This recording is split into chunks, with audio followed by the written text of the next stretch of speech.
My name is Verity Mullan. I am the writer and performer of Single Use. We are taking Single Use to Edinburgh Fringe. We're at the Pleasance Theatre every day other than the 11th, and we're performing at 12:50.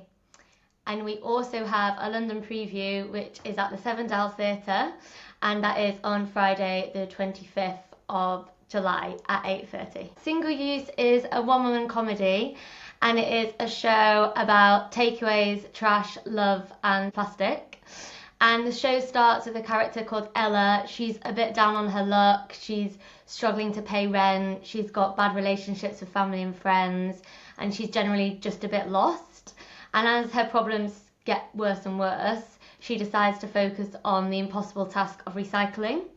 So rather than focusing on what is actually going on in her own life, she takes on a really impossible world of recycling. What goes where does it all go? And in trying to take on that, she becomes completely obsessed. And it's kind of about how just the cost of the environment crisis on the individual and how much can an individual actually do. We chose recycling because it's kind of the most boring and least sexy of all the environmental issues. We thought it's a good idea for a comedy because it's something that everybody always does, and it's kind of quite boring, and it's a dark cold Wednesday night and you're trying to work out what goes where, and at the end of the day it's kind of based on that overwhelming feeling like, is it really making a difference? I myself have gone through periods of being like really into the recycling, and then you just kind of think, God, this is costing me a lot. And it is finding the humour in the everyday small acts we try and do to save the planet, when actually there's so much going on. How much is that small thing genuinely helping? But we also don't want to be like, never recycle again. That's not the message. I think it's just like raising questions of what actually helps and what can we actually do, and how can an individual combat such a large scale issue and the cost on the individual. There is a lot going on in Ella's personal life that she doesn't want to address.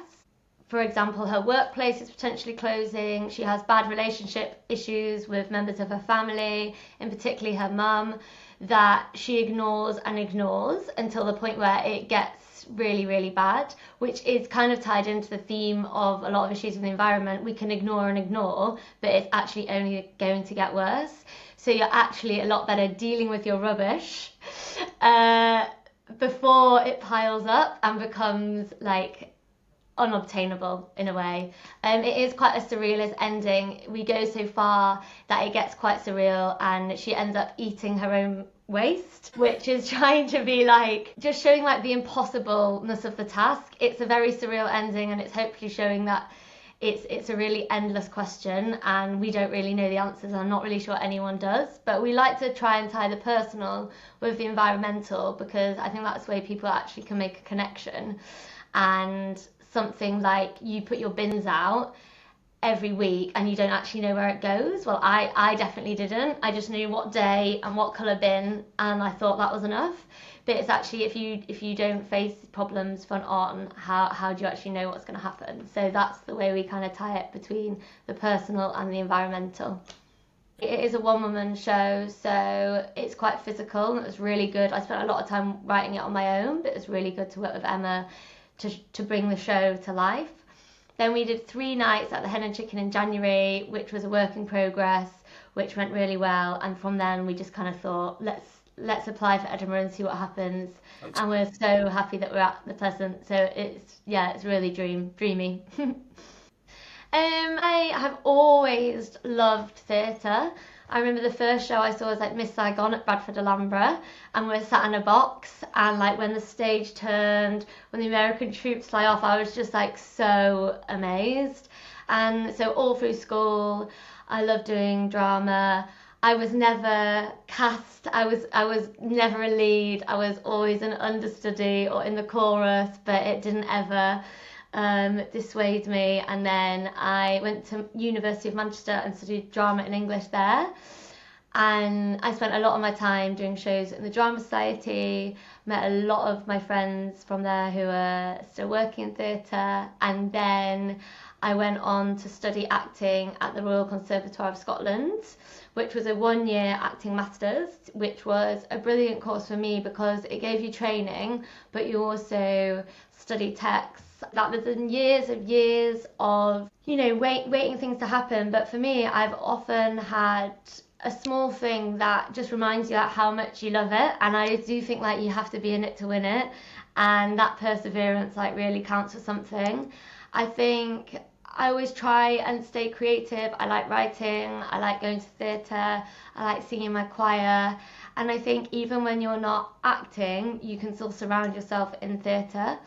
But it's been really great this last year or so to be fully engaged in this one project, and I'm self-producing, taking the show to Edinburgh. I've never done that before. I've performed at Edinburgh, but never my own work, and self-producing. I've learned so much about the industry, even just doing the show, even though it's an industry I've been in for years. It's been great. And then I keep forgetting that I actually get to perform every day at Fringe. We're doing 26 shows, so I'm always forgetting that that's going to be the fun bit for me. Yeah, that's like the treat. There are times where you think, why am I doing this? I spend like a Saturday writing scenes that, I'll never share with anyone, but all their moments added up to make something like this. And that's why I'm really, really pleased we're doing the Fringe, because I do feel like for me, that's a real test of a show, test of an artist, and it is a marathon. But I'm really ready for it. I think it's the right time now.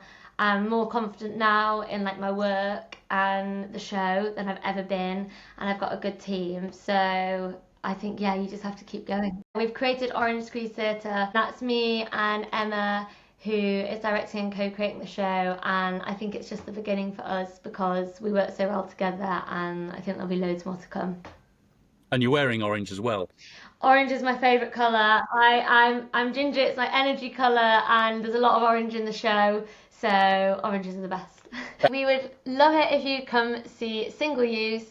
We are in London for one night on the 25th of July, Friday night at the Seven Dials Theatre in Soho, and then we will be doing 25 shows in Edinburgh at the Pleasance Theatre, with a hope and a dream to then transfer to London and hopefully take the show around the UK.